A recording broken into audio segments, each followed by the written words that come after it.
नमस्कार दोस्तों, the history academy के इस लर्निंग प्लेटफॉर्म में आपका फिर एक बार स्वागत है। सिंधु घाटी की सभ्यता के इतिहास की अपनी श्रृंखला में आज के सत्र में हम बात करेंगे नगर योजना के विषय में। आज के इस सत्र को हम 3 हिस्सों में देखेंगे। पहला नगर योजना, दूसरा कुछ महत्वपूर्ण भवन तथा संरचनाएं और तीसरा आवासों की संरचना के विषय में। तो सबसे पहले हम बात करेंगे नगर योजना की। लगभग सभी हड़प्पा केंद्र 2 भागों में विभाजित थे। पूर्वी भाग में नगर दुर्ग तथा पश्चिमी हिस्से में स्थित निचला नगर। अधिकांशतः नगर दुर्ग कच्ची ईंटों और कुटी हुई मिट्टी के एक ऊंचे चबूतरे पर बनाया जाता था और इसमें धार्मिक एवं सार्वजनिक महत्व के भवनों का निर्माण किया जाता था। निचला नगर धरातल पर ही बनाया जाता था, जिसमें आम लोगों, जिनमें अमीर और गरीब सभी शामिल थे, के आवासों का निर्माण किया जाता था। मोहनजोदड़ो में कुछ आवासों का निर्माण चबूतरे पर किया गया था।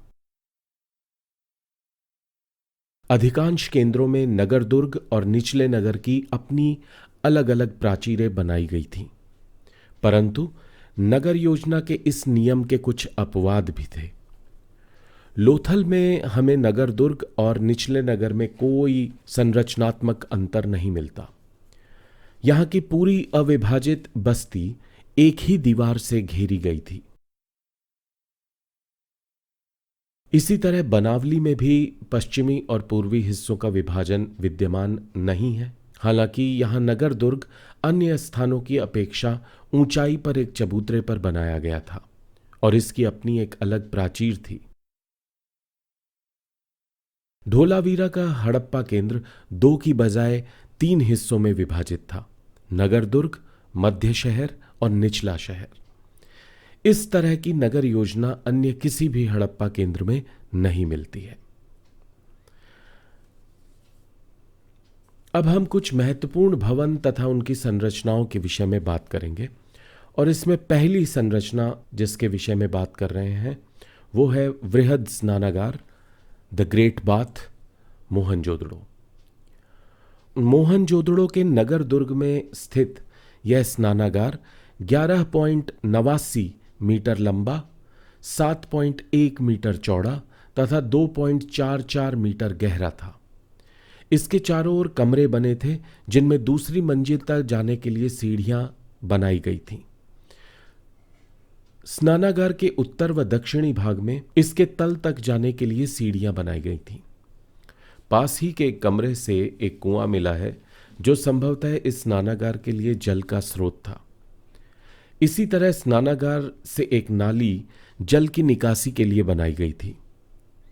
इसकी दीवारें और फर्श पकी हुई ईंटों तथा डामर और बिट्यूमन की परतों से बनाई गई थी।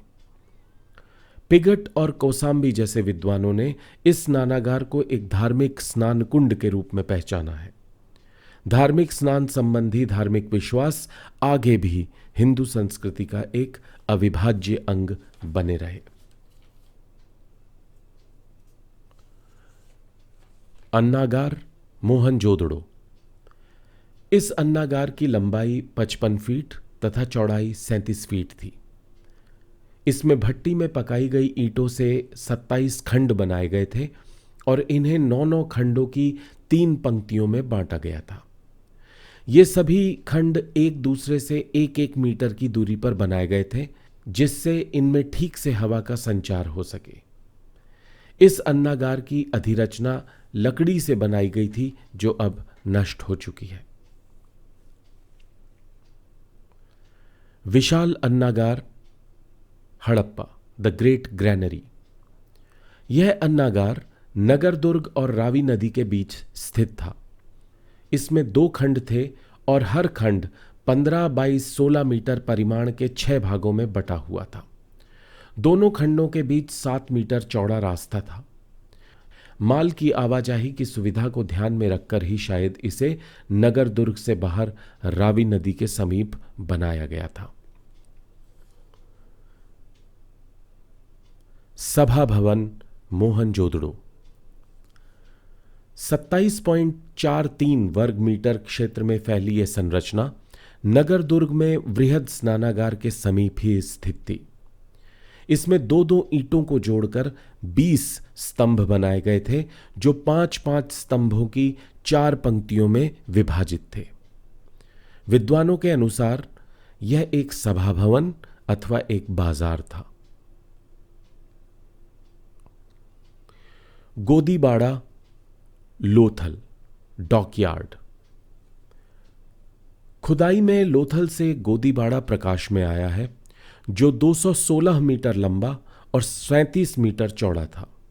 इसकी दीवार पकी हुई ईंटों से बनाई गई थी। पूर्वी दीवार के दक्षिणी भाग में एक द्वार और उसके समीप ही एक नहर के अवशेष मिले हैं, जहां से जहाज बाड़े में प्रवेश करते थे। यहां ज्वार के समय जल का स्तर सामान्य रखने के लिए अतिरिक्त जल की निकासी की भी व्यवस्था थी। लोथल को छोड़कर पूरी सभ्यता में अब तक किसी भी स्थान से इस तरह का गोदीबाड़ा नहीं मिला है। हालांकि कुंतासी में माल को चढ़ाने और उतारने के लिए एक प्लेटफॉर्म जैसी संरचना प्रकाश में आई है। अन्य संरचनाएं। हड़प्पा में विशाल अन्नागार के समीप ही ईंटों से बने वृत्ताकार चबूतरे प्रकाश में आए हैं, जिनका प्रयोग संभवतः अनाज की कुटाई में किया जाता था। इसके समीप ही 10 छोटे आवास मिले हैं, जिनमें शायद श्रमिक तथा दस्तकार निवास करते थे। इनके पास ही 16 भट्टियां भी मिली हैं। अब हम बात करेंगे आवासों की संरचना के विषय में। अधिकांशतः आवासों का निर्माण निचले नगर में किया जाता था। ज्यादातर एक पर कभी कभी 2 मंजिल के मकान भी बनाए जाते थे। बड़े आवासों में निजी कुएं और साथ ही प्रसाधन कक्ष भी बनाए जाते थे। प्रसाधन कक्ष का निर्माण पकी हुई ईंटों से किया जाता था तथा इन्हें जल निरोधक बनाने के लिए बिट्यूमन तथा जिप्सम का प्रयोग किया जाता था। आवासों की दीवारों और फर्श का निर्माण पकी हुई ईंटों तथा मिट्टी से किया जाता था। कालीबंगन में एक ऐसा फर्श प्रकाश में आया है, जिससे एक दूसरे को काटते वृत्तों के डिजाइन वाली टाइलों से बनाया गया था। आवास सड़कों और गलियों के दोनों ओर क्रमबद्ध पंक्ति में बनाए जाते थे तथा दरवाजे और खिड़कियां सामान्यतः गलियों की ओर नहीं खुलते थे। कालीबंगन एक ऐसा महत्वपूर्ण सिंधु केंद्र है, जहां आवासों का निर्माण मुख्यतया पक्की ईंटों के स्थान पर धूप में सुखाई गई कच्ची ईंटों से किया जाता था।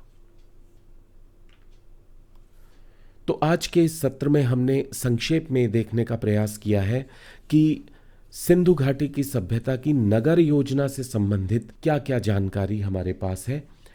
अगले सत्र में हम सिंधु घाटी सभ्यता की कला और दस्तकारी के विषय में बात करेंगे।